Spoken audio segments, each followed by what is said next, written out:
नमस्कार दोस्तों, मेरा नाम है राजेश डी हजारे और आप देख रहे हैं आरडीएच सर यूट्यूब चैनल। दोस्तों, आज की वीडियो में मध्य प्रदेश माध्यमिक शिक्षा मंडल के द्वारा जो हायर सेकेंडरी एग्जामिनेशन हुई थी, उच्च माध्यमिक परीक्षा 2022 कक्षा 12वीं की 17 फरवरी 2022 को, उस प्रश्न पत्र के उत्तर आपको मिलने वाले हैं। और 17 फरवरी 2022 को 12वीं कक्षा का जो ये पेपर हुआ था, उसमें जो भी सेक्शन ए, बी, सी और डी है, उसके उत्तर आपको यहाँ पे मिलेंगे। मुझे पता है कि मध्य प्रदेश शिक्षा मंडल का नाम लेने की वजह से जो अन्य राज्य के परीक्षार्थी है, चाहे वो 10वीं वाले हो, 12वीं वाले हो या फिर कॉम्पिटिटिव एग्जाम्स के जो अभ्यर्थी है, वो शायद इस एग्ज़ाम को महत्वपूर्ण ना समझे। परंतु मैं आपको बता दूं कि यह जो प्रश्न पत्र आया हुआ था, यह प्रश्न पत्र भले ही मध्य प्रदेश माध्यमिक शिक्षा बोर्ड के कक्षा 12वीं का था, परंतु यह जो पैटर्न है, यहाँ जो ग्रामर वगैरह का जो पोर्शन है या टॉपिक्स है, वो सब अन्य राज्यों के परीक्षाओं में भी बिल्कुल लगभग वही टॉपिक रहते हैं अंग्रेजी में, ग्रामर में खास करके और रीडिंग कॉम्प्रहेंशन वगैरह में। तो करके ये जो वीडियो है, ये सिर्फ मध्य प्रदेश की कक्षा 12वीं की जिन्होंने एग्ज़ाम दी है, सिर्फ उन्हीं के लिए ही नहीं, बल्कि जो अन्य राज्यों की परीक्षा देने वाले हैं, चाहे वो 10वीं के छात्र हो, 12वीं के छात्र हो या 6वीं से 8वीं वाले छात्र हो, जिनको कॉम्पिटिटिव एग्ज़ाम बोलो या ग्रामर वगैरह का पोर्शन है, उसको कंसेप्ट क्लियर करना हो, तो वो यह वीडियो ज़रूर देख सकते हैं। उन सभी के लिए यह वीडियो बहुत ही महत्वपूर्ण होने वाली है। मध्य प्रदेश की अगर बात करें तो कक्षा 12वीं का तो ये पेपर है ही, आगे 10वीं का भी पेपर होने वाला है और एमपीटीईटी का भी वर्ग 3 का पेपर आने वाला है। तो वहाँ भी कुछ अंग्रेजी ग्रामर के जो टॉपिक्स है, वो इस वीडियो को देखने के बाद आपके कवर हो जाएंगे या कुछ टिप्स आपको मिल जाएगी। और दोस्तों, कक्षा 12वीं के जो छात्र है जिन्होंने ये पेपर ऑलरेडी दे दिए है, उनको इस पेपर का सॉल्यूशन देखने के बाद में उनके मार्क्स का भी अंदाजा आ जाएगा। और यहाँ मैं सिर्फ प्रश्नों के उत्तर नहीं बताने वाला हूँ, बल्कि जो 48 मार्क का पोर्शन है स्टार्टिंग का, 32 मार्क का तो कक्षा 12वीं में टेक्स्ट बुक बेस्ड सिलेबस पर आधारित सवाल थे, उनको हम नहीं कवर करने वाले। परंतु 80 मार्क का जो पेपर हुआ 17 तारीख को, इंग्लिश का E202 कोड वाला ये जो पेपर था बोर्ड का, इस पेपर में जो शुरुआत के 48 मार्क का पोर्शन है और उस पोर्शन का कंप्लीट सॉल्यूशन आपको इस वीडियो में मैं देने का प्रयास कर रहा हूं। और सिर्फ मैं उत्तर नहीं दे रहा हूं, बल्कि उन उत्तरों को एक्सप्लेन भी कर रहा हूं। तो ग्रामर का के जो प्रश्न है उन पर्टिकुलर टॉपिक्स के, उसको किस तरीके से सॉल्व करना है, उसकी भी आइडिया आपको इस वीडियो को देखने के बाद आ जाएगी और आपकी उन टॉपिक्स की जो कंसेप्ट है एटलीस्ट वो जरूर क्लियर हो जाएगी। आप वीडियो पर मतलब वीडियो को लाइक जरूर कर दीजिएगा और साथ ही अगर आप इस चैनल पर नए हो तो चैनल को सब्सक्राइब अवश्य कर दीजिएगा। तो दोस्तों, ये जो वीडियो है या जो भी इंग्लिश ग्रामर की वीडियोस वगैरह है, वो आप learn English with R D H sir या learn English grammar with R D H sir करके हमारे चैनल पर जो प्लेलिस्ट है वहाँ पे आप जरूर जाइएगा। तो वहाँ पे आपको इंग्लिश ग्रामर की अन्य वीडियोस भी मिल जाएगी। और एमपी से रिलेटेड वीडियोस देखने के लिए एमपी टीईटी वगैरह, पीईबी वगैरह की जो एक प्लेलिस्ट है वो अलग से बनाई गई है, आप उसे भी देख सकते हो। साथ ही सीटीईटी वगैरह की तैयारी करने वालों के लिए भी यह वीडियो बहुत ही महत्वपूर्ण होने वाली है। तो अब हम सीधा ये जो मूल जिस कारण से ये वीडियो बनाई जा रही है, तो उस वीडियो को अब शुरू करेंगे। तो जैसा कि आप देख सकते हैं, हायर सेकेंडरी एग्जामिनेशन थी ये, अर्थात उच्च माध्यमिक परीक्षा थी कक्षा 12वीं की 2022 की। ये अंग्रेजी का E202 कोड वाला पेपर था और 17 फरवरी 2022 को यह पेपर संपन्न हुआ। इसमें 15 सवाल थे, 12 पेजेस में, 3 घंटे का पेपर था और कुल ज़्यादा से ज़्यादा 80 मार्क थे, जिसमें से हम 48 मार्क कवर करने वाले हैं। 32 मार्क का जो पोर्शन है वो टेक्स्ट बुक सिलेबस पर आधारित था, जैसा कि मैं आपको बता चुका हूं। तो अब इसमें पहले तो मैं आपको प्रश्न दिखा देता हूं। ये आप देख सकते हो, ये है पेपर E202 और हायर सेकेंडरी मुख्य परीक्षा है Madhya Pradesh board of secondary education जो है मध्य प्रदेश का MPBSE, Madhya Pradesh board of secondary education, उसका ये पेपर है, उसके द्वारा लिया गया। सेक्शन ए आप देख सकते हो रीडिंग सेक्शन है, अर्थात अनसीन पैसेज था इसमें। और उसके बाद में सेक्शन बी में राइटिंग सेक्शन था, जिसमें मतलब लेटर वगैरह का पोर्शन था। सेक्शन सी में ग्रामर था और सेक्शन डी में जो है कंप्लीट क्या बोल सकते हैं, फिर से एक बार मतलब अनसीन पैसेज दिया गया और उसके बाद में चैप्टर वगैरह पर आधारित सवाल आए। ये सेक्शन डी में ही पूरा इंक्लूड था। तो इस तरीके से 4 सेक्शन में ये पेपर डिवाइडेड है और अब हम सीधा इनके उत्तर देखेंगे प्रश्नों के सहित। मैंने ये पूरी नोट्स मेरे मतलब एक स्वयं के व्हाट्सएप ग्रुप में डाल दी हुई है पेपर हो जाने के बाद। तो सेक्शन ए देख सकते हो आप, पहला सवाल है read the following passage carefully and answer the questions given below. तो यहाँ पे पैसेज दिया हुआ है, अनसीन पैसेज है ये, आप पैसेज को पढ़ सकते हो। खैर मैं यहाँ पे ये दिखा देता हूँ, वीडियो का पॉज वगैरह करके पढ़ सकते हो, ये आप देख सकते हैं। और इस पेपर को मतलब इस क्वेश्चन पेपर को डाउनलोड करने के लिए लिंक मैं देने का प्रयास करूंगा, आप एक बार चेक कर लीजिएगा। अगर मुझे वो लिंक मिलती है तो मैं ज़रूर मतलब कोशिश रहेगी कि उस प्रश्न पत्र की जो लिंक है आपको डाउनलोड करने के लिए डिस्क्रिप्शन बॉक्स में दे दूँ। मैं कोशिश करूंगा इसी बस। क्वेश्चंस आप देख सकते हो इस पैराग्राफ पर आधारित। पहला सवाल है select the right one from the following. यहाँ पे 6 मार्क के लिए 6 प्रश्न दिए गए थे, अर्थात 1 मार्क के लिए 1 प्रश्न था। पहला सवाल है अकॉर्डिंग टू राइटर और इसमें 4 ऑप्शन है। सही उत्तर है ऑप्शन क्वेश्चन ए का option number 4, leaders and diplomats act keeping in view their reputation. बाकी के ऑप्शन में नहीं पढ़ रहा हूँ यहाँ पे अनसीन पैसेज में। क्वेश्चन बी है some people are treated as fools because. अब इसका उत्तर था ऑप्शन 1, दे एक्ट हैप्पजार्डली। तीसरा जो क्वेश्चन था वो था the aim of the philosopher is, और इसका सही उत्तर था to understand the world, option 4 था इसका सही उत्तर। क्वेश्चन डी है the passage implies that. Passage से क्या सीख मिलती है, पैसेज क्या कहता है, तो वन शुड एक्ट क्विकली, ये उत्तर नहीं था, इसका उत्तर था option 2, understanding should preceded action. और उसके बाद 5वां सवाल था verb form of contemplation is. ये वोकेबुलरी बेस्ड क्वेश्चन है और कहीं ना कहीं ग्रामर से भी संबंधित है, तो इसमें हम थोड़ा सा बात करेंगे। ये दोस्तों कंटेम्पलेशन वर्ड है और इसका वर्ब फॉर्म पूछा गया था। ऑप्शन 1 था contempt, option 2 contemplate, option 3 contamination, option 4 कंटेमिनेस। इसका सही उत्तर है दोस्तों कंटेम्पलेट। कंटेम्पलेट वर्ब है और ये जो वर्ड दिया हुआ था कंटेम्पलेशन, ये एक्चुअली एब्स्ट्रैक्ट नाउन है, क्योंकि आईओएन जो एक्चुअली कंप्लीट कंटेम्पलेट वर्ड है उसी के आगे आईओएन जो है, आईओएन ये सफिक्स लगा हुआ है, अर्थात प्रत्यय लगा हुआ है कंटेम्पलेट के आगे, तो ये वर्ड बन गया कंटेम्पलेशन और यह एब्स्ट्रैक्ट नाउन है। और इसका जो वर्ब फॉर्म पूछा है तो हम क्या करेंगे, जब इस तरीके का क्वेश्चन आता है तो हम क्या करते हैं, उस पर्टिकुलर वर्ड जिसका वर्ब फॉर्म निकालना है उसका रूट वर्ड निकालते हैं और जो भी सफिक्स वगैरह अगर कुछ है तो उसको हटा देते हैं। तो कंटेम्पलेशन में से आईओएन जो सफिक्स है उसको अगर हम हटा देंगे तो कंटेम्पलेट रूट वर्ड मिलेगा, जो कि है ऑप्शन नंबर 2, और करके कंटेम्पलेट बिल्कुल सही उत्तर है। हालांकि इसमें कंटेम्प्ट जो वर्ड दिया हुआ है ऑप्शन 1 में वह भी एक वर्ब है, परंतु यह इस प्रश्न का उत्तर नहीं है। आगे जाते हैं क्वेश्चन एफ पे। यह यहाँ पूछा है opposite of rise is. RISE rise का अपोजिट क्या है, ऑप्शन सीट, प्रोग्रेस, प्रमोशन और डाउनफॉल। सीट का तो कोई यहाँ पे राइज से कोई लेना देना है ही नहीं, तो सीट ऑप्शन तो ऐसे ही एलिमिनेट हो गया। बचे प्रोग्रेस, प्रमोशन और डाउनफॉल। तो दोस्तों राइज का अगर आपको अपोजिट निकालना है तो सबसे पहले राइज का अर्थ पता होना चाहिए। तो राइज का अर्थ होता है, आप उगम होना बोल सकते हो या विकास होना, डेवलपमेंट की तरफ ये शब्द लेके जाता है।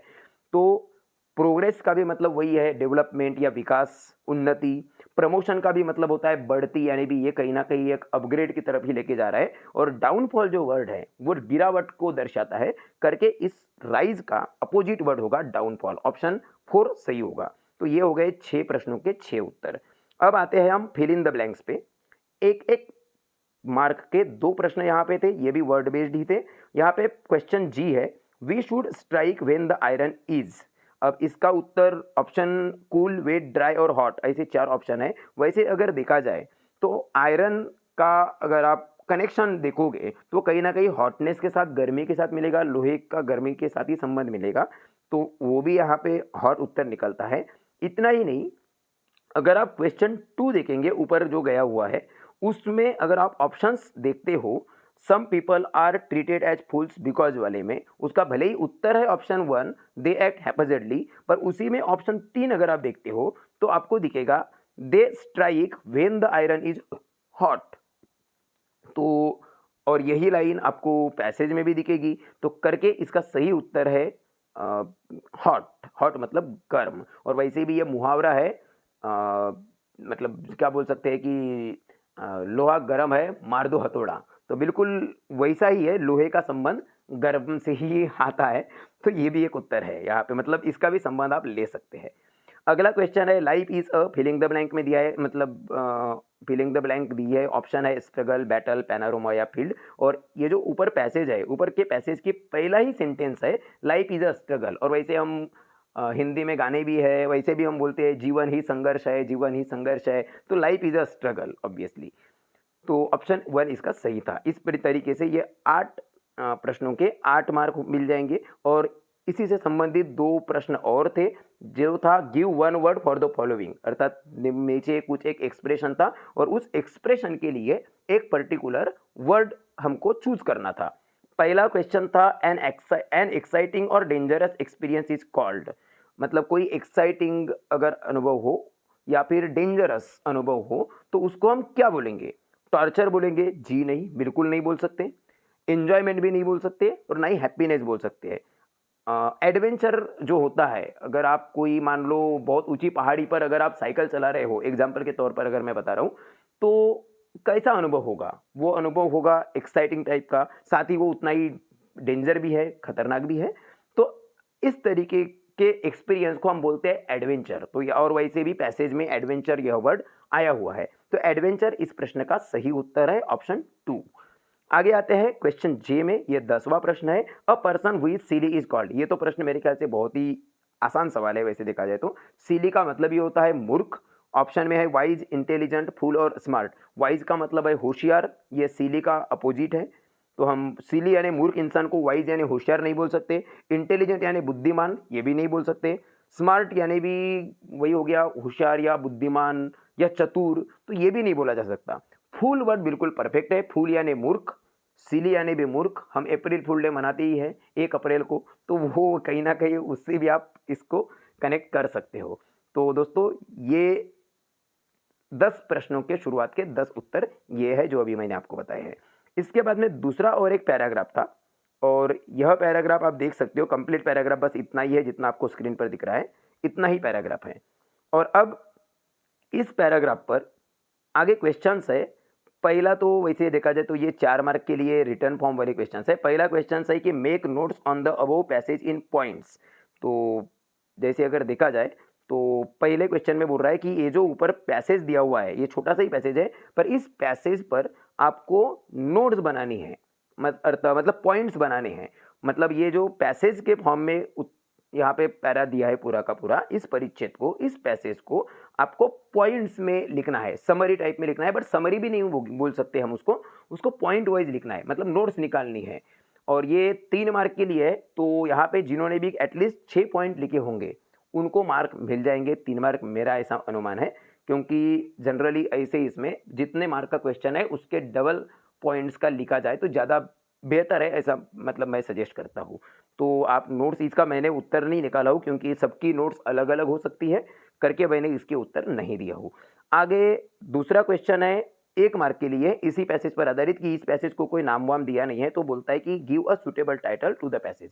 यह जो टाइटल है, इस टाइटल को ये जो पैसेज है, सॉरी, यह जो पैसेज है इसको एक सुटेबल टाइटल दीजिए।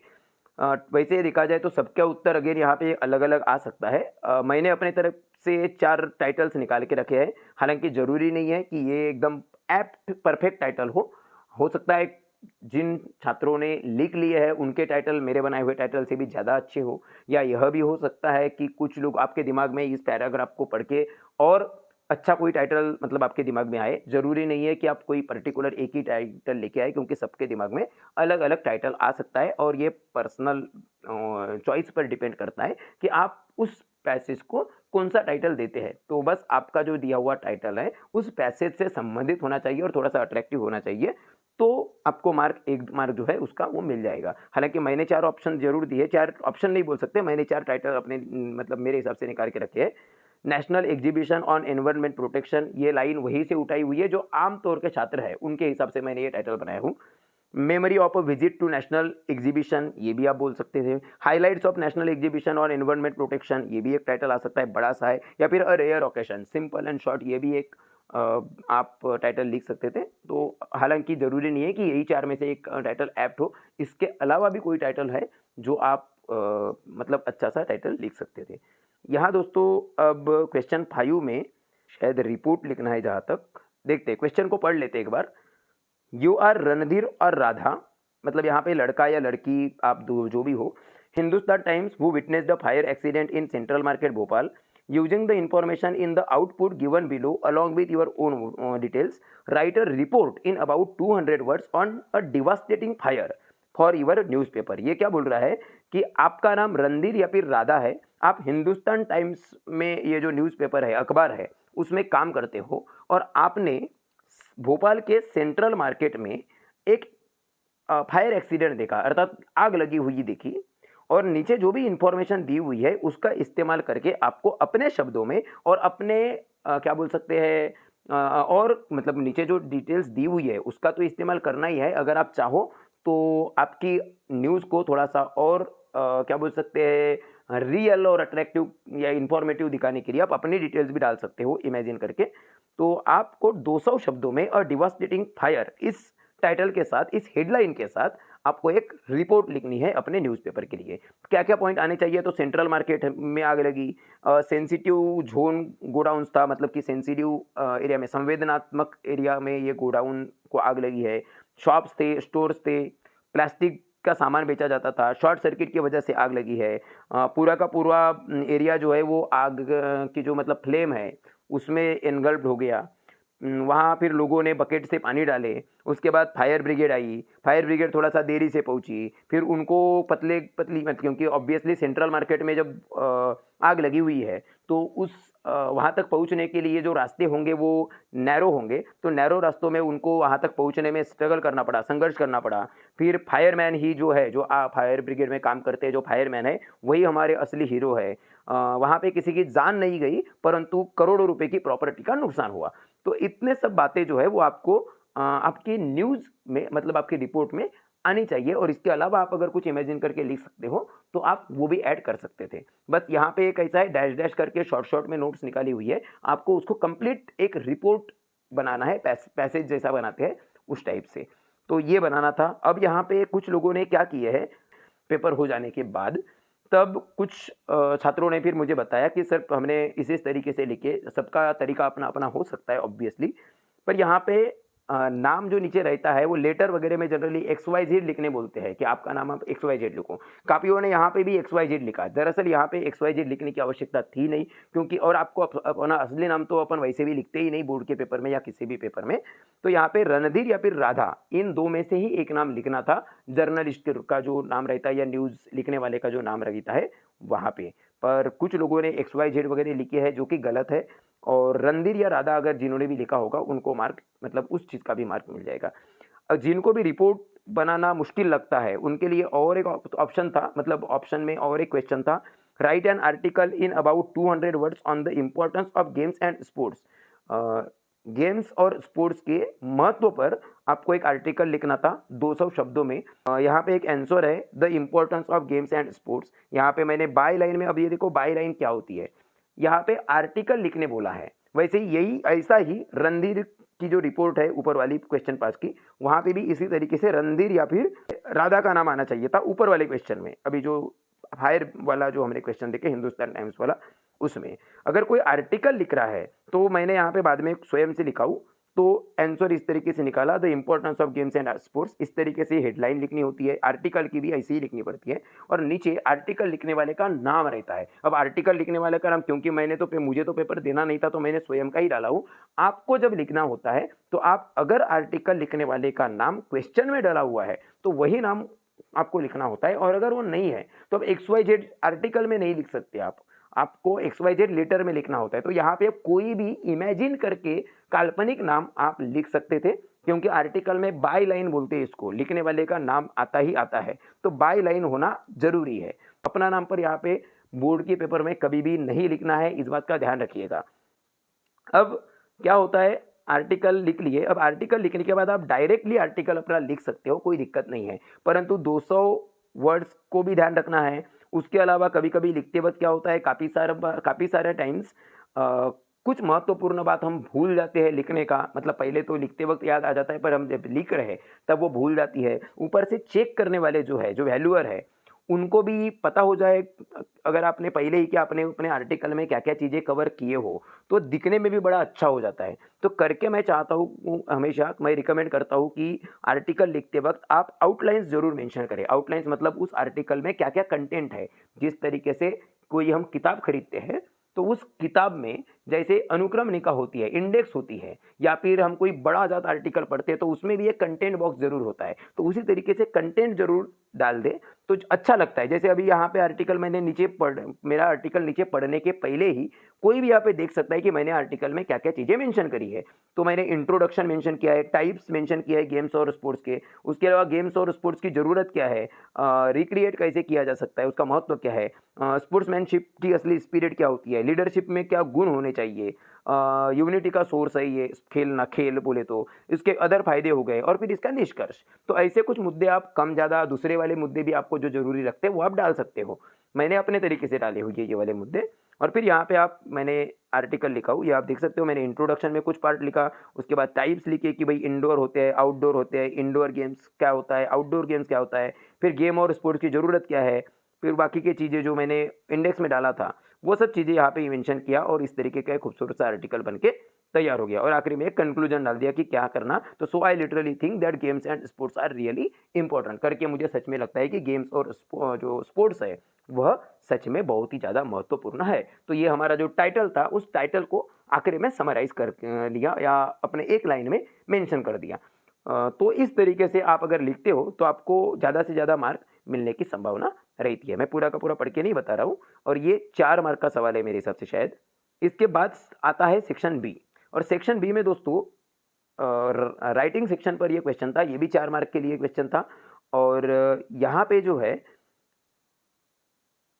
यहाँ पे भी 2 क्वेश्चन थे, 2 में से 1 बनाना था। और यहाँ पे मेरे पहला क्वेश्चन था, मतलब यू आर गोइंग अब्रॉड, आप विदेश जा रहे हो, you want to sell your house, आपको अपना घर बेचना है, बिल्ड 3 इयर्स एगो, जो घर 3 साल पहले बना हुआ है। तो आपको एक एडवर्टाइजमेंट बनाना है, और उस एडवर्टाइजमेंट में पूरी जरूरी चीज़ें जो भी है आपके घर के बारे में, और वो घर जहाँ पे जिस लोकेलिटी में बसा हुआ है उस घर के बारे में, वह सभी चीज़ें आपको देनी हुई है। तो उस चीज़ पर एक खूबसूरत सा एडवर्टाइजमेंट बनाना है, विज्ञापन बनाना था। या फिर आप अगर चाहो तो design and attractive poster on the conservation of water, पानी के संरक्षण के बारे में, आप जल संरक्षण के बारे में जिसको बोल सकते हैं, आपको एक अट्रैक्टिव पोस्टर बनाना है, जल संरक्षण करे, सेव वाटर सेव लाइफ, इस तरीके से आप कोई जो है अट्रैक्टिव पोस्टर भी बना सकते थे लोगों को अवेयर करने के लिए। 2 में से 1 करना था। 4 मार्क के लिए ये वाला सवाल था। इसको मैंने नहीं मेंशन किया हूँ या सॉल्व नहीं करके दिखा हूँ, क्योंकि ये सबका अलग हो सकता है, सबकी क्रिएटिविटी अलग-अलग हो सकती है करके। चौथा सवाल अगर हम देखेंगे तो चौथे सवाल में है, last month you purchased a TV set from Ram electronics Pushpa Vihar भेड़ाघाट, it is not working properly, imagine a few defects, write a letter of complaint to the manager asking for repair और रिप्लेसमेंट, यू आर अमर और Amrita M114 model town Bhopal. तो ये पहला जो letter है ये formal letter है। फॉर्मल लेटर मतलब औपचारिक पत्र है, और इसमें बोला गया है कि आप ने जो है पिछले ही महीने राम इलेक्ट्रॉनिक्स जो कि पुष्पा विहार भेड़ाघाट में बसा हुआ है वहाँ से एक टीवी खरीदे हो जो सही तरीके से वर्क नहीं कर रहा है। अब उसको क्या हो गया है, क्या प्रॉब्लम है, वो आपको स्वयं इमेजिन करने हैं, और कंप्लेंट का लेटर लिखना है, अर्थात शिकायत करनी है उस शॉप के मैनेजर को। काय के लिए? तो एक तो रिपेयर करके दे आपका टीवी या फिर रिप्लेस करके दे। और यहाँ पे भी मैंने जब मतलब कुछ छात्रों से जिन्होंने इस लेटर को सॉल्व किया, जब मैंने पूछा तो कुछ बच्चों ने सबने अपने अपने हिसाब से लिखे, वहाँ तक ठीक है, पर अगेन यहाँ भी आखिरी में जाकर लेटर के एंड में जो लिखते हैं यूअर्स फेथफुली, और लास्ट में XYZ लिखे है। दरअसल यहाँ भी XYZ लिखने की आवश्यकता नहीं थी, क्योंकि यहाँ पे भी लेटर लिखने वाले का नाम मेंशन था। यहाँ पे यू आर अमर या अमृता का मतलब ही है कि आपका नाम अमर या फिर अमृता है। आपका नाम कुछ भी हो, आपको लिखने वाले के नाम में अमर या अमृता ही मेंशन करना था, और आपका एड्रेस क्या रहेगा वो भी यहाँ पे मेंशन किया हुआ था। सेम चीज नीचे में भी है। और अगर किसी को ये फॉर्मल लेटर लिखते नहीं आता तो उसके लिए इनफॉर्मल लेटर के लिए भी एक क्वेश्चन दिया है कि यू आर शेखर और श्वेता ऑफ 4 बालाजी रोड इंदौर, आप इंदौर बालाजी रोड पर रहने वाले 4 प्लॉट के या 4 नंबर के घर के या अपार्टमेंट के शेखर या श्वेता हो। तो यहाँ भी कुछ लोगों ने क्या किया, write a letter to your friend advising him to study English and general knowledge for competitive exams. तो आपको अपने दोस्त को लेटर लिखना था, यह सलाह देते हुए कि कॉम्पिटिटिव एग्जाम की यानी कि प्रतियोगी परीक्षा की तैयारी करने के लिए इंग्लिश और सामान्य ज्ञान की पढ़ाई करें। तो इसमें भी बच्चों ने पत्र तो लिखे, पर लास्ट में मेरे ख्याल से कुछ बच्चों को मैंने जब पूछा तो उनका कहना था कि सर हमने XYZ लिखे हुई है लास्ट में। तो वो एक गलती है। कभी भी ध्यान रखना चाहिए कि XYZ तब लिखा जाता है जब हम लेटर लिखने वाले का नाम मेंशन ना हो प्रश्न में। अगर प्रश्न में नाम है तो नीचे XYZ नहीं आता, नीचे पत्र लिखने वाले का नाम आता है। असली नाम नहीं बोल रहा हूं मैं यहाँ पे बता रहा हूं कि जो नाम पत्र में लिखा हुआ है वही नाम। फिर इसको मैंने सॉल्व करके दिया जरूर हूँ। आंसर में डाला हूँ प्लॉट 4। अब क्योंकि सिर्फ 4 लिखेंगे अच्छा नहीं लगता, तो प्लॉट 4, अपार्टमेंट 4, हाउस नंबर 4, आप पर निर्भर करता है कि आप क्या लिखते हैं। तो प्लॉट 4 क्योंकि मेंशन है आपका एड्रेस करके 4, बालाजी रोड इंदौर। फिर तारीख लिखते वक्त कुछ बच्चे तो क्या मेरे ख्याल से शायद पत्र वगैरह रट के गए थे, तो उन्होंने वही की तारीख वगैरह मतलब जो पुरानी तारीख है वही लिखी। मेरे को ऐसा लगता है कि जब हम पत्र लिख रहे हैं तो रियल डेट लिखो तो ज़्यादा बेटर है। अगर आप 17 फरवरी को पेपर लिख रहे हो तो ऑब्वियसली 17 फरवरी की डेट लिखो तो ज़्यादा बेटर है। जैसे आज अगर कोई लिख रहा है तो आज की डेट, तो उस तरीके से डेट डालो तो ज़्यादा अच्छा है। मैंने यहाँ पे क्योंकि 17 फरवरी को ये पेपर हुआ था करके 17 फरवरी 2022 लिख दिया। हालांकि मैंने 17 फरवरी को पेपर सॉल्व नहीं किया, मैंने ये पेपर या ये आंसर की, जैसे आपको स्वयं अभी पता है कि मैं अभी आज 22 फरवरी 2022 को पेपर मतलब ये डाल रहा हूँ, बना रहा हूँ, शूट कर रहा हूँ, पर मैंने फरवरी 17 2022 जानबूझ के लिखा हूँ। उसके बाद डियर राजेश, अब मैंने यहाँ पे मेरा ही नाम लिखा कि मुझे ही पत्र लिख रहा है, दोस्त को पत्र लिखना है। दोस्त का नाम आप कोई भी लिख सकते हो, कोई भी इमेजिनेटिव फ्रेंड। अब यहाँ पे मैंने अपना ही नाम डाल दिया। फिर यहाँ पे आता है I hope you are doing well there, मैं उम्मीद करता हूँ कि तुम बहुत बढ़िया कर रहे हो। I have received your letter, तुम्हारा पत्र मुझे मिला। You have asked me to advice you about your future plans, मतलब तुमने मुझे पूछा था कि मैं भविष्य के बारे में कुछ गाइड करूँ तुमको या एडवाइस सलाह दूँ। You have expressed your desire to enter some administrative jobs, तुमने इच्छा व्यक्त किए थे कि तुमको प्रशासकीय सेवा में या सिविल सर्विसेज की जॉब चाहिए। तो इसके लिए for this you will have to appear in the competitive examination, आपको प्रतियोगी परीक्षा की तैयारी करना पड़ेगा। फिर यहाँ पे बोला है कि thousands of candidates apply for this jobs and a few are to be selected, कि हजारों बच्चे फिर तैयारी करते हैं और कुछ लोग सिलेक्ट होते हैं। So these examinations are quite tough, examination थोड़े से टफ है, हार्ड है, मुश्किल है। For this you will have to study hard, इसके लिए आपको थोड़ी सी मतलब पढ़ाई अच्छी कड़ी मेहनत करनी पड़ेगी। You must pay special attention to the study of English, आपको इसके लिए फिर इंग्लिश हो गया, मैथ, अब मैथ का ऊपर नाम नहीं लिखा है पर मैंने मैथ भी डाल दिया, मैथ हो गया, जनरल नॉलेज हो गया, इसको थोड़ा मेहनत करना पड़ेगा, इसको अच्छा मतलब सॉल्व करना पड़ेगा। और I shall help you as per as possible, मैं तुम्हारी जितनी कोशिश मेरे से बन सकता है उतनी मैं मदद करूंगा। और फिर सब कुछ ओके है, rest is okay, please tell my regards to uncle and aunty. अब यहाँ पे क्या है, हम जब इनफॉर्मल लेटर लिख रहे हैं तो दोस्त को भले ही लिख रहे हैं, परंतु क्या है पत्र फिर दोस्त अपने मम्मी पापा के सामने भी बोलता है, तो ऐसे चीज़ों में मुझे ऐसा लगता है कि उसके माता पिता को भी मेंशन कर लो तो अच्छा फील आता है। तो प्लीज़ अंकल आंटी को मेरी तरफ से नमस्ते बोल दीजिए, ये भी एक आप डाल सकते हो। और फिर यूअर्स ट्रूली, अब आपका कौन है तो शेखर या श्वेता। अब यहाँ पे मैंने शेखर और श्वेता दोनों के नाम लिखे हुए हैं, पर पेपर जिन्होंने लिखा है या आप अगर कभी 10वीं वाले अगर आगे इस तरीके का कोई भी पत्र आता है और लिखते हैं तो उनको दोनों नाम नहीं लिखने हैं, उनको अगर शेखर ही लिखना है या फिर श्वेता ही लिखना है। मैं क्योंकि आपको एक वीडियो के माध्यम से समझाने का प्रयास कर रहा हूँ करके मैंने दोनों नाम लिखे जो प्रश्न में है। नहीं तो ऐसा नहीं है कि मैं जब कह रहा हूँ कि प्रश्न में नाम दिया है तो वही लिखो, तो इसका मतलब प्रश्न में शेखर या श्वेता लिखा है तो वही दोनों लिखो, नहीं। इसका मतलब यह है कि आप अगर लड़के हो तो लड़के वाला नाम लिखो, लड़की हो तो लड़की वाला नाम लिखो, और अगर मान लो एक ही नाम दिया है तो फिर आप लड़की रहो चाहे लड़का रहो सिर्फ वही नाम लिखो, ये इसका मतलब है। तो दोस्तों इस तरीके से आप सेक्शन ए और सेक्शन बी को सॉल्व कर सकते थे। और अब आते हैं महत्वपूर्ण पड़ाव, वो है ग्रामर। ग्रामर के लिए अब यहाँ पे सवाल है, छठवां सवाल। पहला सवाल दिया है, ये भी पूरा यहाँ पे 7 सवाल थे और 7 में से 5 सॉल्व करने थे। तो क्वेश्चन 6 था, fill in the blanks choosing the correct option, सही विकल्प का चयन करके रिक्त स्थान को भरिए। पहला क्वेश्चन है, I have seen filling the blank lot of places. इसमें ऑप्शन है ऑल, ए, एन और द। हालांकि आपको उत्तर मैंने जिसको बोल्ड किया है उत्तर तो पता चल गया होगा, परंतु ऐसे क्वेश्चंस को सॉल्व कैसे करें वो भी एक महत्वपूर्ण बात है। तो दोस्तों यहाँ पे ऑब्वियसली आप में से काफी सारे लोगों ने सही उत्तर दिया होगा, पर मेरा उद्देश्य सिर्फ जिन्होंने उत्तर दिया है उनको उत्तर बताना या जिन्होंने नहीं दिया है उनको उत्तर बताना नहीं, बल्कि इस तरीके के सवाल, भले ही ये सेम सवाल ना आए पर इस तरीके का कोई दूसरा सवाल आ जाए, तो ऐसे जो सवाल है उनको सॉल्व करते वक्त जो ट्रिक्स है या क्या देखकर उत्तर लगाना चाहिए, तो वो समझाना भी है करके मैं आपको बताना चाहूँगा कि ऐसा जब प्रश्न आता है, तो ऐसे प्रश्न में क्या बोल सकते हैं, एक तरीके से देखा जाए तो एलिमिनेशन मेथड अर्थात 50-50 जो केबीसी वगैरह में होता है, कौन बनेगा करोड़पति में, तो उस तरीके का इस्तेमाल करें तो ज़्यादा उचित होता है।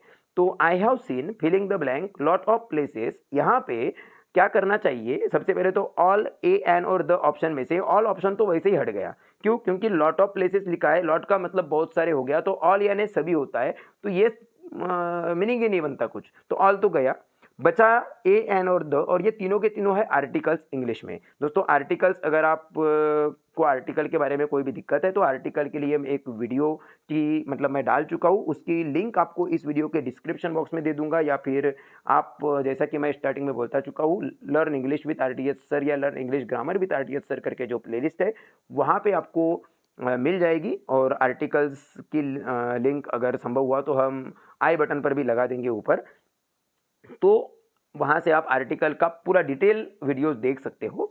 तो यहाँ पे क्या होगा, ए एन द में से यहाँ पे एन तो आ ही नहीं सकता, अगेन एलिमिनेशन मेथड काम करेगी, क्योंकि लॉट कंजोनेंट साउंड एल से चालू हो रहा है, तो एन तो आ ही नहीं सकता। रहा द और ए, और दोस्तों यहाँ पे लॉट ऑफ प्लेसेस में जो लॉट वर्ड है ये कभी भी अ के साथ में जुड़ा होता है, अर्थात ये एक फ्रेज है, अलॉट ऑफ मतलब बहुत सारे, तो यहाँ पे ए उत्तर सही होगा, क्योंकि ये एक फ्रेज है और ये फ्रेज ए आर्टिकल के साथ आता है, और ये जनरली आर्टिकल से ज्यादा तो डिटर्मिनर का काम करता है वैसे देखा जाए तो इस पर्टिकुलर फ्रेज में। खैर, दूसरा सवाल है I prefer tea filling the blank coffee. अब यहाँ पे क्या हुआ है, ऑप्शन में है देन, विथ, टू और बाय। यहाँ पे काफी सारे स्टूडेंट्स ने भी क्या किया है, देन लिखा हुआ है। मैं क्योंकि ये क्वेश्चन खैर वैसे भी डिग्री का नहीं है, डिग्री में पता है कि हम क्या करते हैं, जब हम दो चीजों की तुलना करते हैं, दो एडजेक्टिव्स की तुलना करते हैं, दो विशेषणों की तुलना करते हैं, तो उसको हम बोलते हैं कंपैरेटिव डिग्री, और कंपैरेटिव डिग्री में एडजेक्टिव के कंपैरेटिव फॉर्म के बाद में हम देन लगाते हैं।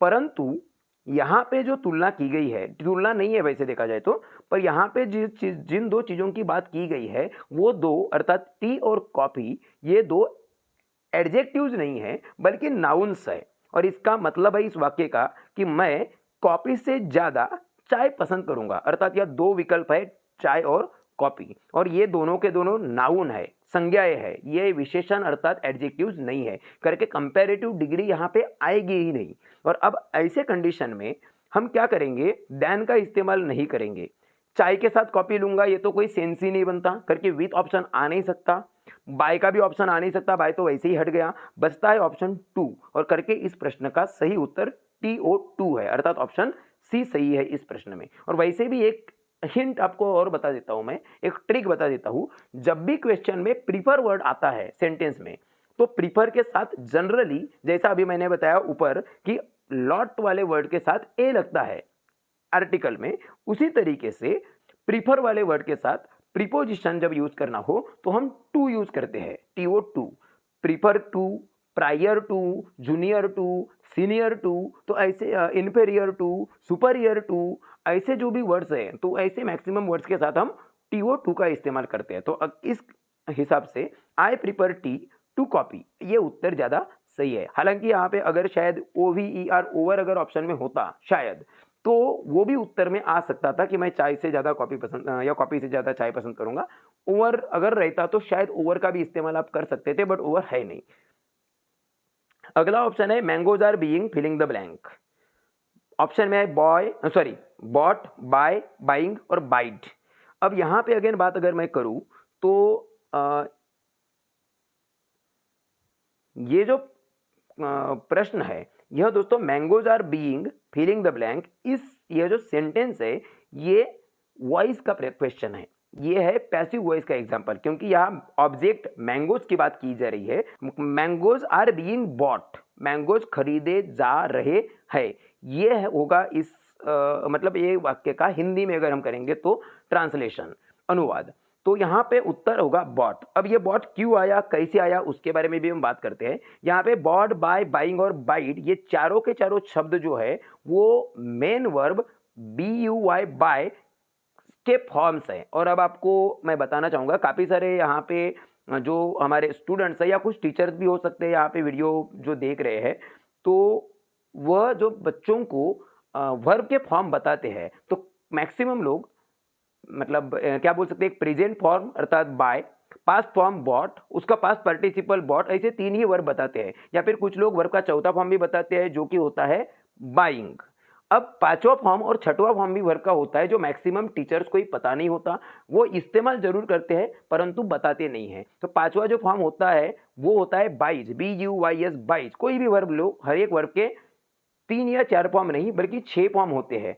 5वां जो फॉर्म होता है वो हम सिंपल प्रेजेंट टेंस में जो थर्ड पर्सन सिंगुलर प्रोनाउन होता है या थर्ड पर्सन सिंगुलर सब्जेक्ट होता है उसके साथ हम इस्तेमाल करते हैं, जैसे ही, शी, इट या फिर किसी भी सिंगुलर नाउन के साथ हम जो वर्ब का फॉर्म यूज करते हैं प्रेजेंट टेंस में, सिंपल प्रेजेंट टेंस में। जैसे कि अगर इसी एग्जांपल को बोलेंगे हम, ही वो आम खरीदता है, हम ही बाय मैंगो नहीं बोलते, हम बोलेंगे ही बाइज मैंगो या ही बाइज मैंगोज। तो in this sentence I have used buys not buy, मैंने बाय नहीं बोला, आई बाय अ मैंगो, पर ही बाइज मैंगोज या मैंगो जो भी आप बोलना चाह रहे हो। तो इन दिस सेंटेंस हमने बाय की जगह बाइज यूज किए, BUYS, बाइज। तो जो पहला वर्ब है V1 जो है उसी के आगे हम जो S और ES लगाते हैं तो जो बाइज बनता है वो होता है 5वां फॉर्म वर्ब का, जिसको हम सिंपल प्रेजेंट टेंस में इस्तेमाल करते हैं। और जो टू बाय अर्थात TO2 बाय, मतलब V1 के पहले टू जो लगाते हैं उसको हम जिसको हम इन्फिनेटिव बोलते हैं,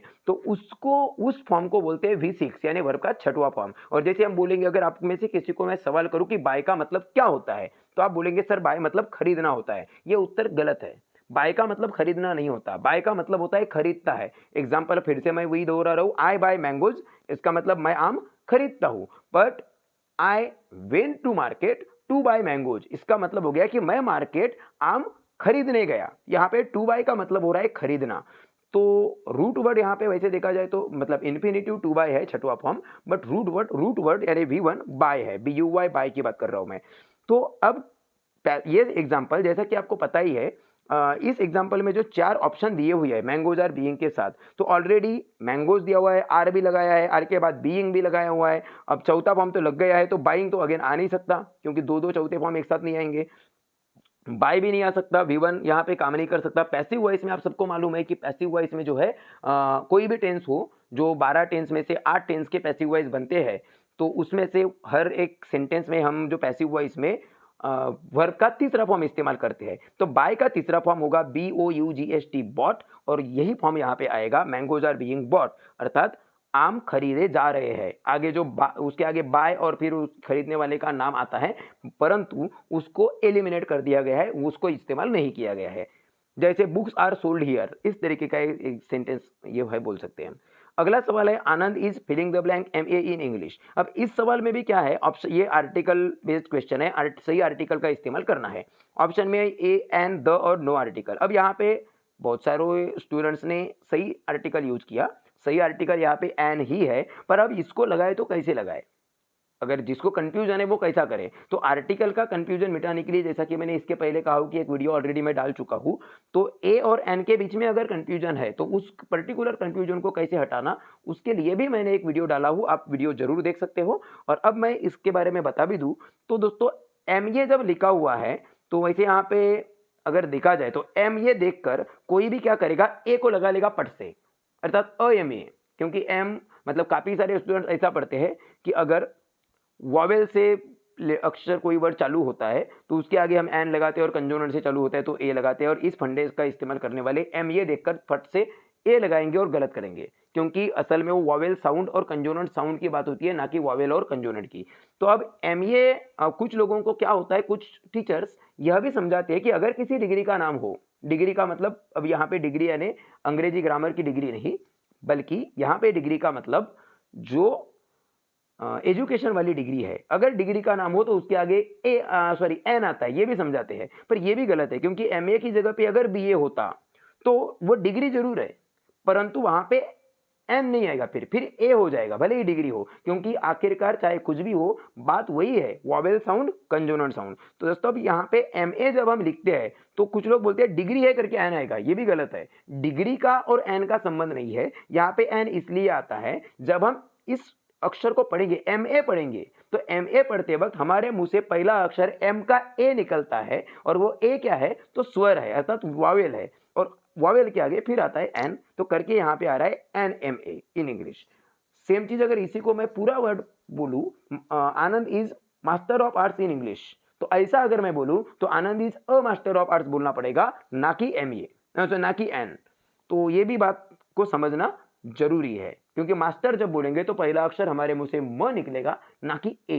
एम ए बोलते हैं तो ए निकलता है और ए स्वर है करके एन आएगा यहाँ पे। दूसरी डिग्री बी ए बोलता तो फिर वो शॉर्टकट में बी ए भी बोलता तो भी पहला अक्षर ब आता जो कि व्यंजन है, और करके हम ए लगाते फिर। तो आई होप आपको समझ में आ गया होगा, इसका सही उत्तर ऑप्शन बी है एन। क्वेश्चन नंबर 5 पे आते हैं अब। Have you feeling the blank complaint against us. इस क्वेश्चन में 4 ऑप्शन है, मच, मेनी, सम और एनी। अब यहां पे भी क्या हुआ है, हैव यू के आगे मतलब इस क्वेश्चन में क्या आपको हमारे बारे में बहुत सारी कंप्लेंट है, ऐसा कोई भी नहीं पूछेगा, कोई भी ऑब्वियस क्वेश्चन है ये, ऐसा सेंटेंस कभी नहीं बोलेगा। तो मच और मेनी आ नहीं सकता, क्योंकि मच का मतलब और मेनी का मतलब वही होता है, बहुत सारे या बहुत ज्यादा।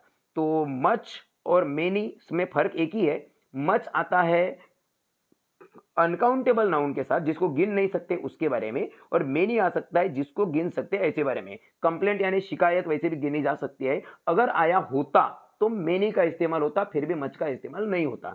परंतु क्वेश्चन इंट्रोगेटिव यानी सेंटेंस इंट्रोगेटिव है, यहाँ पे मेनी का इस्तेमाल नहीं हो सकता। बचे अब ऑप्शन सम और एनी। तो दोस्तों सम और एनी का कंफ्यूजन हटाने के लिए मैं आपको बस शॉर्टकट में बस 2 चीज बोल देता हूं कि आपको बस वाक्य का प्रकार दिखना है। अगर कोई भी वाक्य निगेटिव है अर्थात उसमें नो, नेवर, नॉट अर्थात नकारात्मकता दर्शाने वाले कोई भी शब्द है, या फिर इंट्रोगेटिव है अर्थात प्रश्नवाचक है, तो ऐसे वाक्य में कभी भी सम और एनी का कंफ्यूजन आया तो आपको एनी लगा देना है, और अगर वो वाक्य पॉजिटिव है तो सम लगाना है। हालांकि इसमें भी कुछ अपवाद जरूर है, पर फिलहाल बेसिक लेवल पर सीखने के हिसाब से अगर आप देखेंगे तो इस क्वेश्चन में ये क्वेश्चन वाला सेंटेंस दिख रहा है, आखिरी में क्वेश्चन मार्क दिख रहा है, तो यहाँ पे एनी आएगा। सीधा आंख मूंदकर ऐसे वाक्य में एनी लिखना है, तो ये एनी आएगा।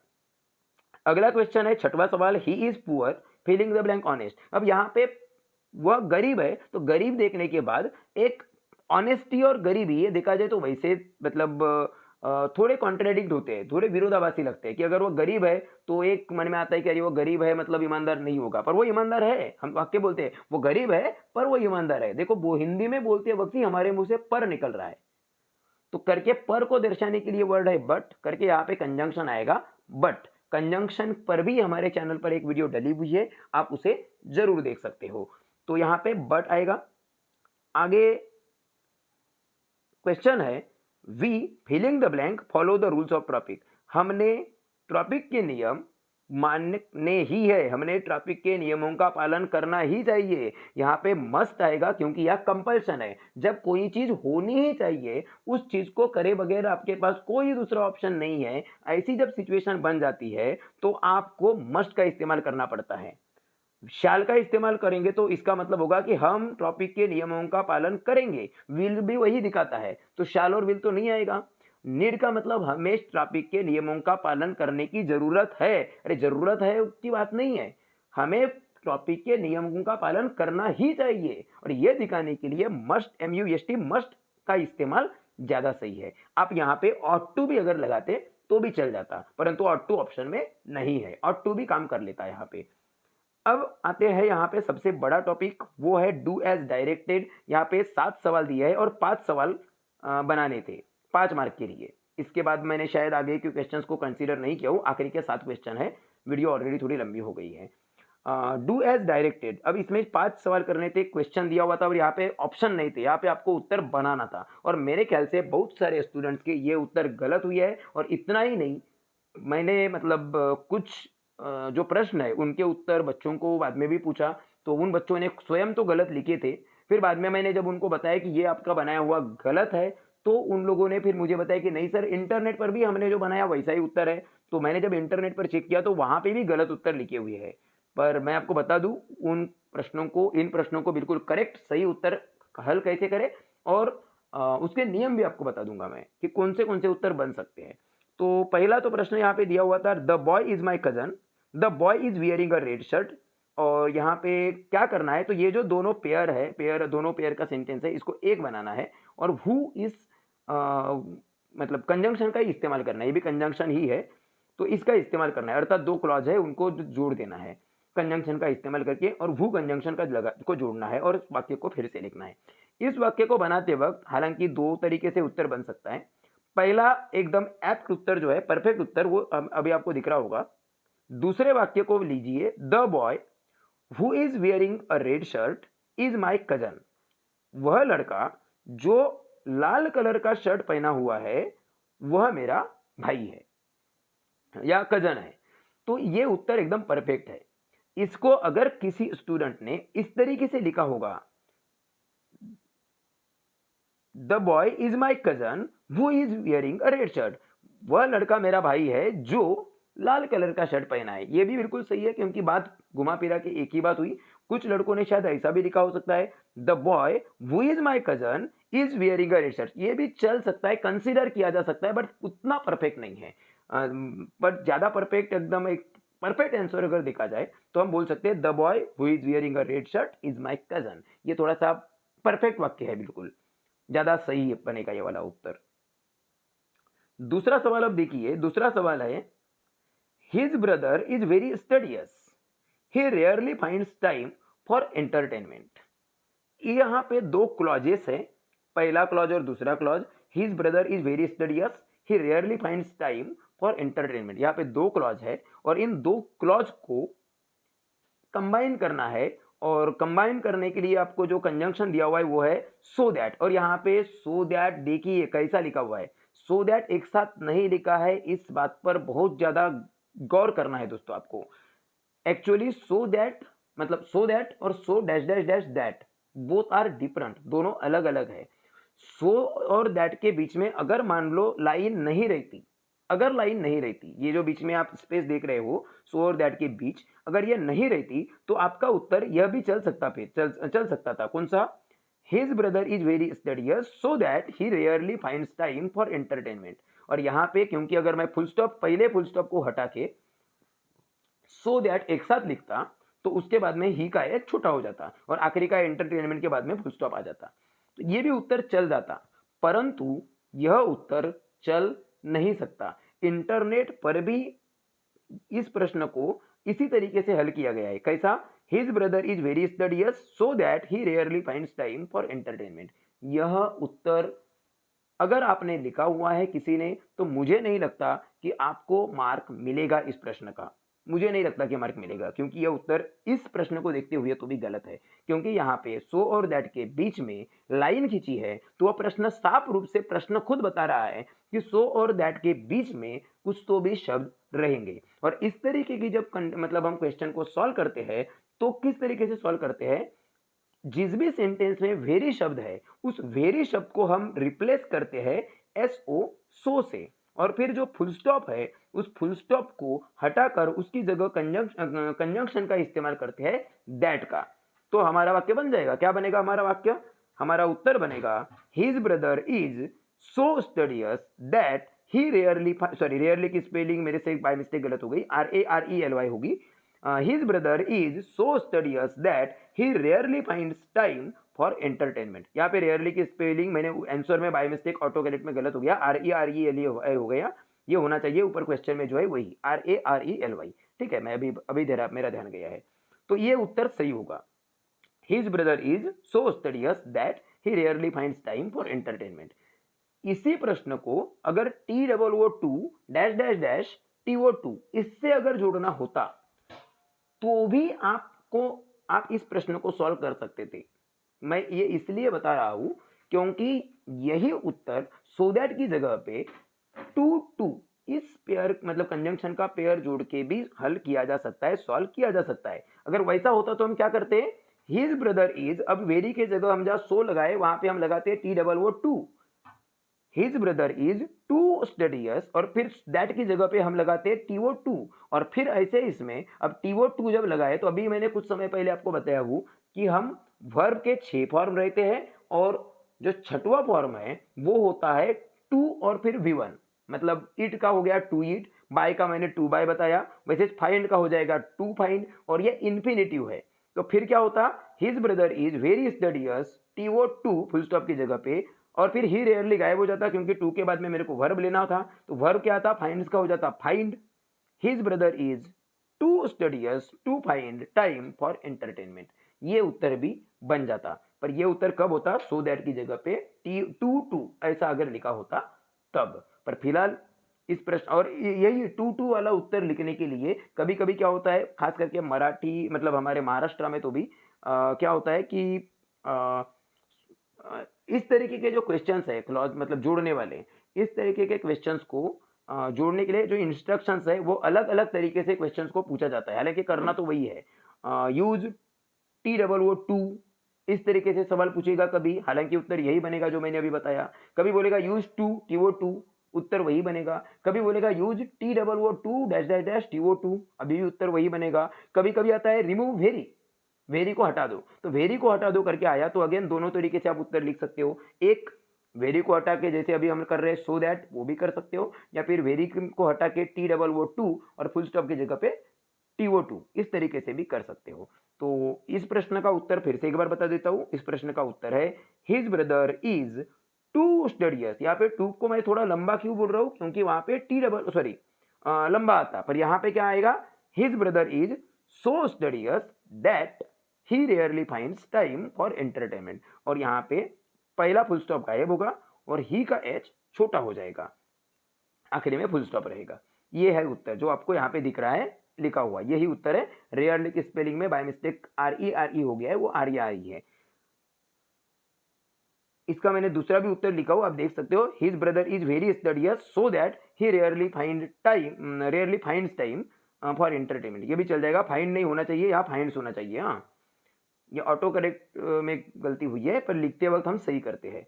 दूसरा प्रश्न है her pen put ink some she in, ये कुछ वर्ड्स दिए हैं और ये वर्ड्स उल्टे पुल्टे हैं, इन शब्दों को रीअरेंज करना है और एक मीनिंगफुल सेंटेंस बनाना है, मीनिंगफुल वाक्य बनाना है। ये तो सब लोगों ने सही किए होंगे, बहुत ही आसान सवाल था।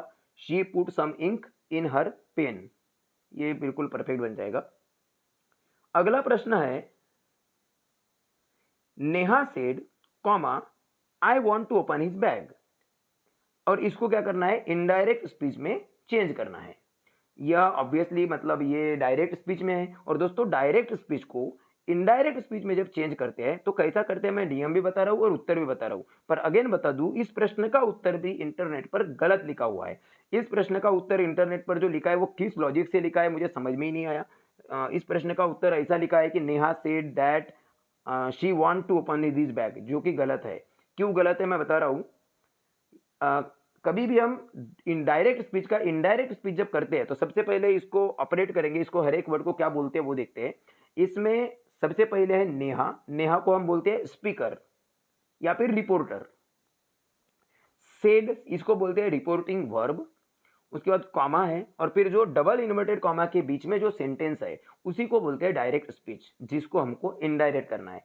तो यहाँ पे एक ध्यान देने वाली बात यह है कि जब रिपोर्टिंग वर्ब यहाँ पे जो सेड है वो प्रेजेंट या फिर फ्यूचर टेंस में रहता है, तब डायरेक्ट स्पीच का जो वाक्य है वो किसी भी टेंस में हो उसके टेंस में परिवर्तन नहीं होता।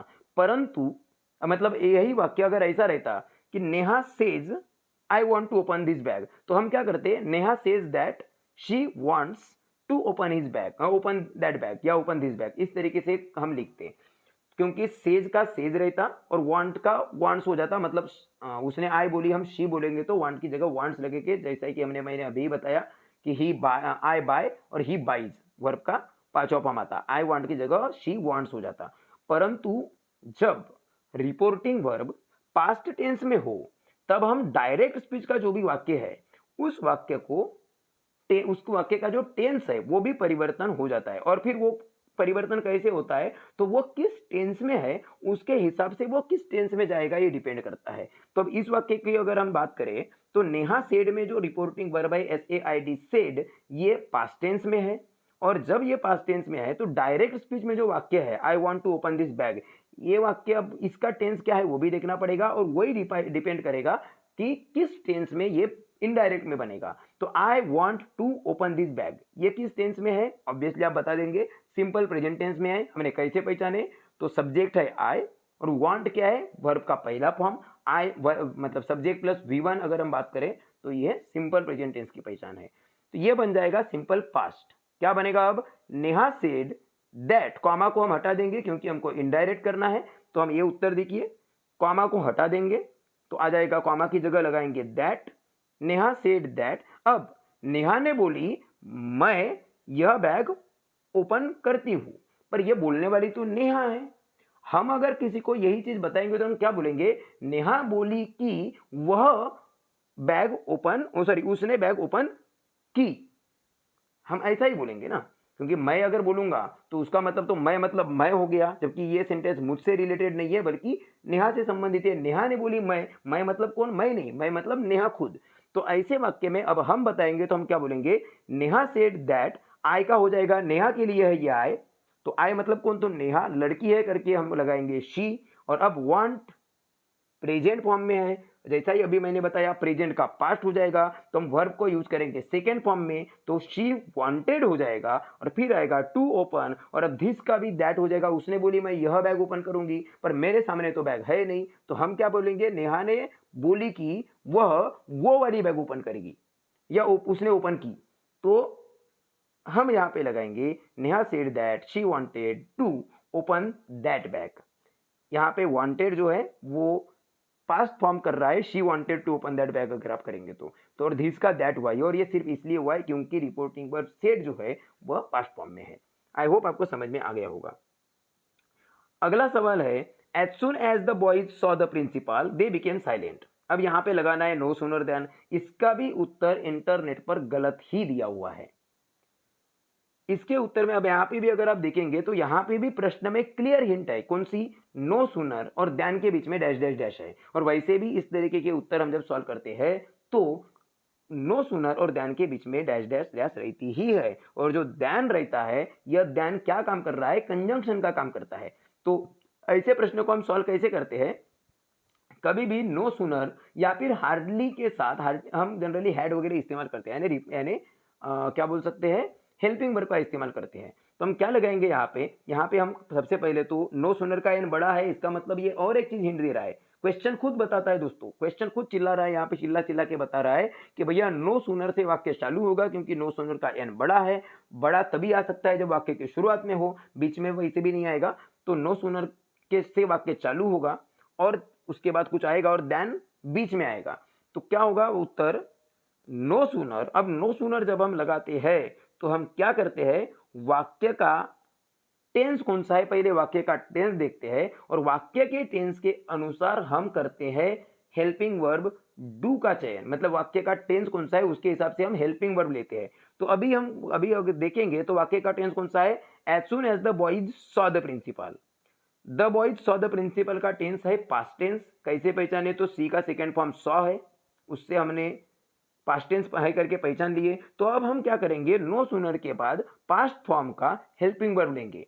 कौन सा वो हेल्पिंग वर्ब लेते हैं? जब कोई वाक्य में हेल्पिंग वर्ब नहीं हो तो हम डू को हेल्पिंग वर्ब के रूप में लेते हैं, और पास्ट फॉर्म चाहिए क्योंकि सॉ सेकेंड फॉर्म है तो डू का भी सेकेंड फॉर्म लगेगा, वो रहेगा डिड। No sooner did. अब हम लेंगे द बॉयज, क्योंकि वाक्य में एज सुन एज के जगह पे ही हमने नो सूनर लगाए हैं, तो एज सुन एज की जगह आ गया नो सूनर। उसके बाद में हमने पास्ट फॉर्म है करके डू का पास्ट फॉर्म डिड लिया। उसके बाद में हमने लिया द बॉयज। अब द बॉयज के बाद हमने इन्हें सॉ को सी किया हो। ये क्यों किया हो? क्योंकि सॉ जो पास्ट फॉर्म में है, मैंने पास्ट फॉर्म पहले ही ले लिया है। कौन सा? डू का पास्ट फॉर्म डीड हो गया है, तो अब वो डीड हो गया करके इधर सॉ का सी हो जाएगा, पहला फॉर्म आ जाएगा। तो no sooner did the boys see the principal, और अब कॉमा की जगह पे आ जाएगा देन दे बिकेम साइलेंट। ये हो जाएगा इसका उत्तर। तो ये अगर किसी ने लिखा होगा तो मार्क मिलेगा, अन्यथा मार्क नहीं मिलेगा। 5 प्रश्न हो गए। छठवां प्रश्न, ये बहुत ही आसान प्रश्न है। यह प्रश्न है, दे आर फ्लाइंग काइट्स, वह पतंगे उड़ा रहे हैं।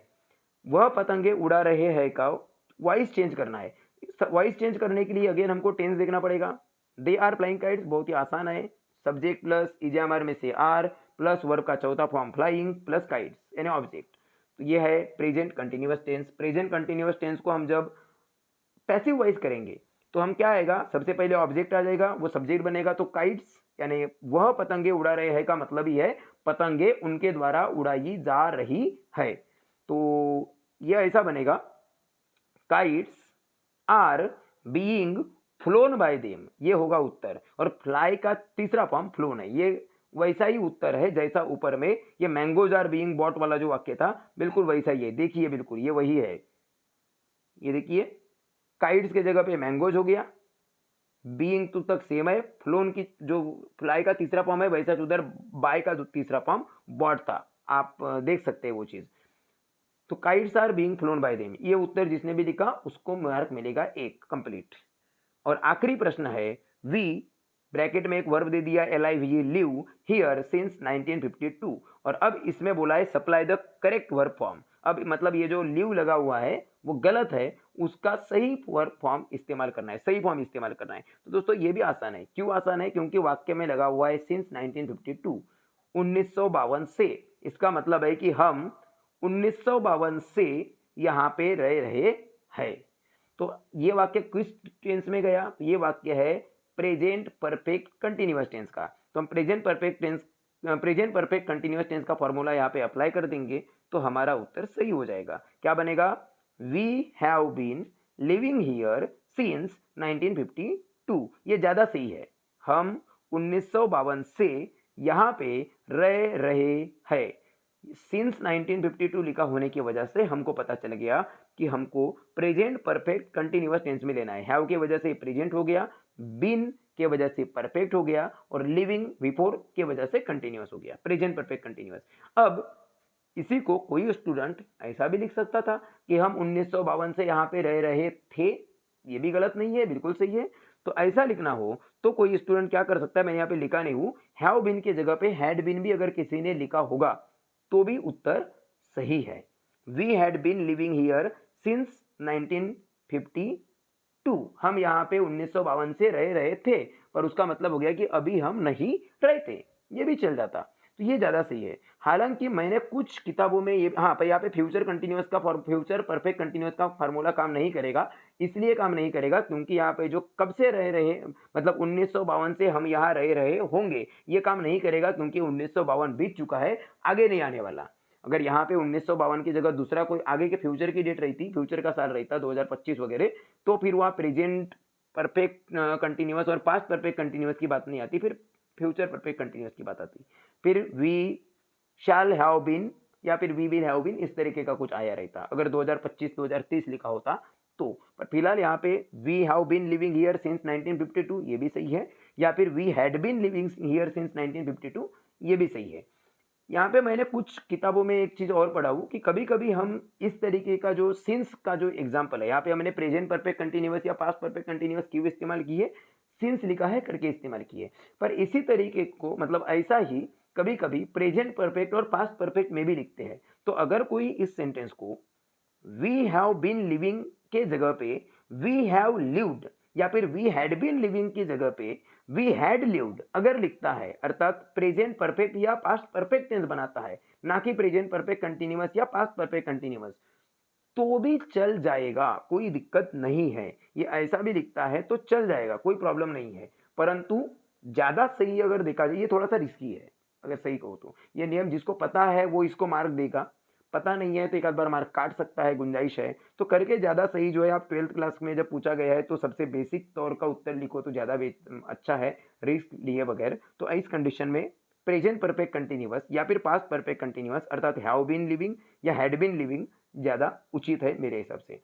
तो ये है दोस्तों ग्रामर के उत्तर। इसके बाद में फिर से सेक्शन डी चालू हो गया। सेक्शन डी में अगेन पैसेज चालू हो गया, पैसेज आप पढ़ सकते हो। पैसेज पढ़ने के बाद मेरे ख्याल से अगेन क्वेश्चन आए हैं, और ये भी ऑब्जेक्टिव ही है शायद, हाँ ऑब्जेक्टिव ही है, तो ऑब्जेक्टिव को ले लेते हैं। यहाँ पे इसमें जो ऑब्जेक्टिव में क्वेश्चन है, पहला क्वेश्चन है who came to meet Gandhi ji, Gandhi ji को कौन मिलने आया था। इसका उत्तर है राजकुमार शुक्ला, ये आपको यहाँ पे मिल जाएगा पैसेज में। दूसरा प्रश्न पूछा था Gandhi ji had gone to the annual convention of Indian National Congress party in, मतलब गांधी जी ये एनुअल कन्वेंशन जो हुआ, वार्षिक सम्मेलन भारतीय राष्ट्रीय कांग्रेस पार्टी का, वो कब गए, 1916 इसका उत्तर है। चंपारण कहाँ पे सिचुएटेड है? तो इसका उत्तर है in the foot hills of the towering Himalayas. Passage में दिया हुआ ये भी। गांधी जी ने कभी भी चंपारण के बारे में नहीं सुना था। सच या झूठ, सही या गलत, सत्य या असत्य, ट्रू और फॉल्स। ये ट्रू है, यहाँ पे नीचे यहाँ पे पैराग्राफ में लिखा हुआ है, आप अगर देखेंगे तो बाद में उनको पता चला। How many delegates were there in annual convention of Indian National Congress? कितने मतलब डेलीगेट्स थे? 2301 इसका उत्तर था, ऑप्शन डी। उसके बाद एक पोयम के बारे में भी सवाल थे, एक मार्क के 3 क्वेश्चन, और ये पोयम आपको दिख रही होगी। इस पर आधारित क्वेश्चन में से पहला सवाल था which day is described in the above extract? इसका उत्तर है फ्राइडे। अगला प्रश्न है who was sitting beside the speaker of the poem? इसका उत्तर है her mother. Give one opposite of the word soon? Soon का अपोजिट देना था। सून मतलब होता है जल्दी, अपोजिट हो जाएगा अर्ली यानी भी पहले, यानी कि जल्दी से ही संबंधित हो गया तो उत्तर होगा नहीं। हरी यानी जल्दी, क्विक ये भी नहीं होगा, क्विक मतलब भी जल्दी होता है। लेट यानी आराम से, देरी से, यानी कि उत्तर हो गया सून का अपोजिट लेट, तो लेट होगा इसका उत्तर। अब और एक पैराग्राफ, 4 प्रश्न है 4 मार्क के लिए। यहाँ पे और एक पैराग्राफ दिया है, आप देख सकते हो। और यहाँ पे पहला प्रश्न है where did the chief astrologer place his finger? इसका उत्तर है ऑन हिज नोज, नाक पर। इसके बाद दूसरा प्रश्न है how old was the baby Prince when he opened his lips in speech? तो इसका उत्तर है 10 डेज ओल्ड, 10 दिन उम्र। अगला प्रश्न है who are the enemies according to the astrologer? Astrologer के हिसाब से कौन दुश्मन है एक दूसरे के? तो यहाँ पे उत्तर है the bull and the tiger, बैल और शेर, या बैल और बाघ, सॉरी बैल और बाघ। अगला प्रश्न है give the opposite of friend from the passage? Passage से देखकर फ्रेंड का अपोजिट वर्ड लिखना है। तो अब भी ही एक वर्ड आया है ऊपर ही क्वेश्चन में, who are the enemies according to the astrologer? एक दूसरे के दुश्मन। तो ऑब्वियसली फ्रेंड मतलब दोस्त, अपोजिट क्या होगा? दुश्मन। दुश्मन के लिए क्या शब्द दिया है? एनिमी। कजन का मतलब तो होता है चचेरा भाई या वगैरह, मतलब ब्लड रिलेशन का भाई छोड़कर जो भी भाई बचता है, सगा भाई छोड़कर, तो उसको हम कजन बोलते हैं। तो कजन तो कोई संबंध ही नहीं है फ्रेंड का कजन से। रिलेटिव यानी रिश्तेदार, नाते संबंध वाला, नाते संबंधी ये भी नहीं हो सकता। कंपेनियन यानी साथी, ये भी नहीं हो सकता।